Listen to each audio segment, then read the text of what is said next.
گھر بیٹھے کچھ نہیں ملتا، کچھ کرنا پڑتا ہے۔ محض دعائیں کرنے سے، چلہ کشی گھر میں بیٹھنے کرنے سے کچھ چیزیں دعاؤں سے ملتی ہیں جی، کچھ چیزیں دعاؤں سے مل جاتی ہے۔ ملتی ہیں، اور کچھ چیزیں پریکٹیکل کرنا پڑتا ہے۔ غزوہ بدر سرکار سے بڑھ کر کوئی ہے بندہ جس کی دعا قبول ہو؟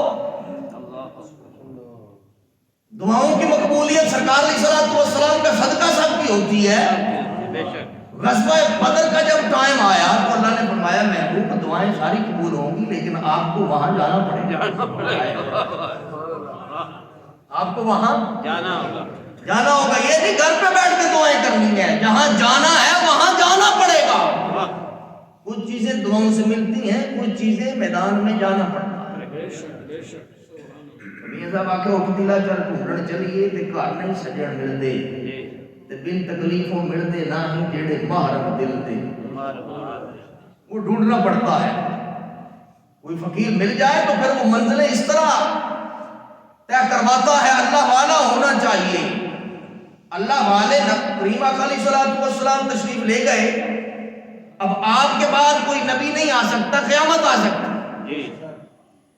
نبی نہیں آئے گا، قیامت آئے گا، لیکن اللہ والے اللہ تبارک و تعالی بھیجتا رہے گا۔ ولی غوث قطب ابدال یہ آتے رہیں گے، وہ جو دنیا کو کنٹرول کرتے ہیں، جو روحانی نظام چلاتے ہیں۔ ایک ظاہری حکومت ہے نا، یہ جو ملکوں میں چلتی ہے، دنیا میں چلتی ہے، اور ایک روحانی حکومت بھی ہوتی ہے جو اللہ والے کنٹرول کرتے ہیں۔ سبحان اللہ، سبحان اللہ۔ دنیا ان کی وجہ سے قائم ہے، بے شک بے شک۔ جب نہیں رہیں گے واہ بھائی واہ، تو پھر قیامت آئے گی، بے شک بے شک، جب نہیں رہیں گے تو پھر قیامت قیامت آئے گی۔ تو ایسا نہیں ہے کہ کسی کے پاس بیٹھنا نہیں چاہیے، یا پیر و مرشد کا بالکل تصور ہی نہیں ہے، یا یہ تصوف کی ہم بات کرتے ہیں۔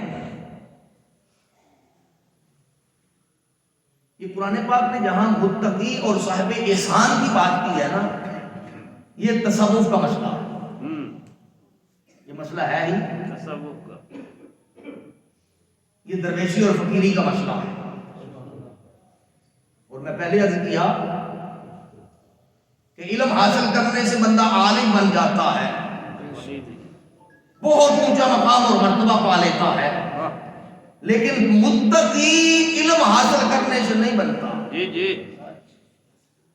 تقوی کسی کی سنگت سے حاصل ہوتا ہے۔ صحابہ اکرام کو اللہ تبارک و تعالی نے سورہ حجرات میں متقی کہا، اور اللہ فرماتا ہے کہ ان کے دلوں کو ہم نے اپنے تقوی کے لیے خاص کر لیا ہے۔ سبحان اللہ۔ تو وہ جو خاص تقوی کے لیے جن کے دلوں کو چنا، اللہ فرماتا ہے اس لیے چنا ہے کہ وہ یار کے مکھڑے کو تکتے رہتے ہیں۔ سبحان اللہ، سبحان اللہ۔ اولئک الذین امتحن اللہ قلوبہم للتقوی، یہی وہ لوگ ہیں جو بارگاہ مصطفیٰ میں باعدہ بیٹھتے تھے، جبکہ قرآن کو ان کے پاس تھا نا۔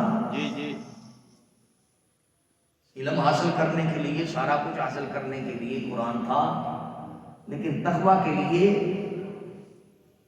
بارگاہ مصطفیٰ کی حاضری اور باادب یار کے مکھڑے کو تکنا۔ سبحان اللہ، سبحان اللہ، باادب یار کے مکھڑے کو دیکھتے ہیں۔ تو اس آیت میں بھی اللہ فرما رہا ہے کہ اللہ والا اگر تمہیں مل جائے تو دن رات، اور اس کی نشانی بھی اللہ نے بتا دی سبحان اللہ، کہ وہ دن رات میرے ذکر میں لگے رہتے ہیں۔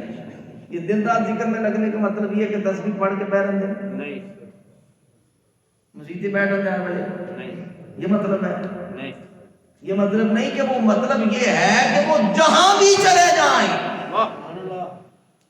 وہ کبھی یار سے قابل نہیں ہوتے۔ سبحان اللہ، سبحان اللہ، ایک دم غافل، سو دم غافل، اس سلطان صاحب۔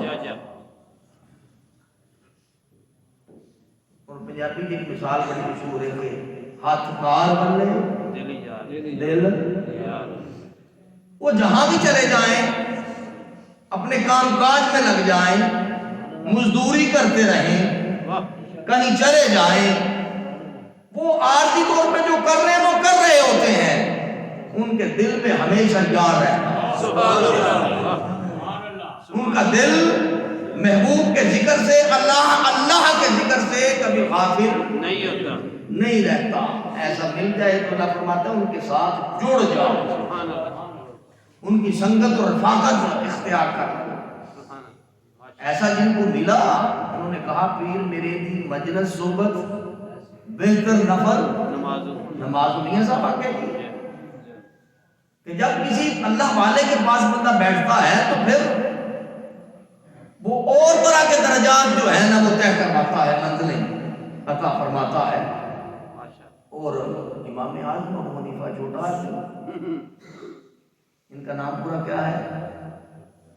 نعمان بن ثابت بن زوطہ بن مرزبان الکوفی، آپ کا پورا نام ہے، جن کو حضرت امام اعظم کہا جاتا ہے، نعمان بن ثابت بن زوطہ بن مرزبان الکوفی۔ کتنے بڑے عالم دین تھے، سرکار علیہ السلام کے فرمودات ہیں، کتنے بڑے متقی اور پرہیزگار تھے، کتنے بڑے عبادت گزار تھے کہ روایتوں میں آتا ہے کہ یہ جب کھڑے رہتے تو ایسا ہوتا کہ جیسے بت کھڑا ہوا ہے، سانس ہے ہی نہیں۔ جب نماز کے لیے کھڑے ہوتے، اللہ کے لیے کھڑے ہوتے تو اس حال میں کھڑے رہتے، لیکن سارا کچھ پڑھنے کے باوجود اتنا مقام کہ امام اعظم کہلائے، اس کے بعد بھی آپ نے فرمایا لو للدارتان لحلق النعمان، کہ اگر میں 2 سال حضرت امام جعفر صادق کی سنگت اختیار نہ کرتا تو میں ہلاک ہو جاتا۔ واہ بھائی واہ سبحان اللہ واہ بھائی واہ ماشاء اللہ۔ اتنے بڑے لوگ بھی اللہ والے کے پاس بیٹھتے رہے، اور فقہ کے امام کے بارے میں آتا ہے کہ وہ حضرت بشر حافی کے بارے ان کے پیچھے پھرتے۔ کسی نے پوچھا حضور آپ اتنے بڑے فقیر اور درویش اور اللہ والے خود، کہ وہ فقیر جس کے بال بکھرے ہوئے ہیں جوتا پہنتا نہیں، آپ اس کے پاس کیوں بیٹھتے ہیں؟ اس کے پاس کیا لینے جاتے ہو؟ علم تو آپ کے پاس بہت ہے۔ فرمایا سارا دن میں شریعت کی باتیں لوگوں کو اللہ والا، سبحان اللہ، سارا دن شریعت کی شریعت کی باتیں لوگوں کو بتاتا ہوں، اور رات کو اس فقیر کے پاس شریعت والے کا حال پوچھنے جاتا ہوں۔ کیا کرنے جاتا ہوں؟ شریعت والے کا وہ صاحب معرفت جو ہوتے ہیں نا، کچھ کتابیں، کچھ باتیں کتابوں میں ہوتی ہیں اور کچھ لوگوں نے کتابیں پڑھ کے لکھی ہوتی ہیں، اور جو اللہ والا فقیر اور درویش ہوتا ہے وہ محض پڑھ کے نہیں لکھتا بلکہ دیکھ کر لکھتا۔ سبحان اللہ سبحان اللہ، کیا کرتا ہے؟ دیکھ کر دیکھ کر لکھتا ہے۔ جیسے پھر میرے علی شاہ صاحب فرمایا اس صورت نو میں جانا، جی جی واہ کچھ دیکھا تو لکھا، جی جی اس صورت واہ میں جانا تھا۔ جہاں پھر خیال آیا کہ شاید یہ میں نے چھوٹی بات کی، چھوٹی بات کی۔ پھر کہا جان آکھاں کہ جانے جہان آکھاں، یہ کائنات کی جان ہے جان مصطفیٰ۔ سبحان اللہ پھر کہا شاید یہ بھی بات پوری نہیں ہوئی، سچ پھر کہا سچ آکھاں تو رب دی میں شان ہے۔ یہ اصل میں ذات مصطفیٰ اللہ کی شان ہے، جس شان کو شان نہ سب۔ تو یہ کچھ باتیں جو اللہ والے ہوتے ہیں نا، عام علم حاصل کرنا علماء سے، علماء کی شان بھی بہت بڑی ہے، ایسا نہیں ہے کہ میں اس کا انکار کر رہا ہوں، لیکن میں بات صاحب معرفت کی کر رہا ہوں، یہ بھی پڑھنا چاہیے۔ یہ علم حاصل ہوتا ہے، دین سیکھنا، میں پہلے عرض کر چکا، علم حاصل کرنا بہت ضروری ہے۔ حضرت غوث اعظم کا فرمان میں 12 مرتبہ سنا چکا ہوں، درست العلم حتی صرت خطبہ، میں نے اتنا علم حاصل کیا کہ اللہ تبارک و تعالیٰ نے جو معرفت عطا فرمائی اور مجھے قطبیت کا مقام عطا فرمایا۔ اللہ والا جو ہے نا وہ کچھ چیزیں نہیں سمجھ میں آتی، کتابوں میں نہیں ہوتی۔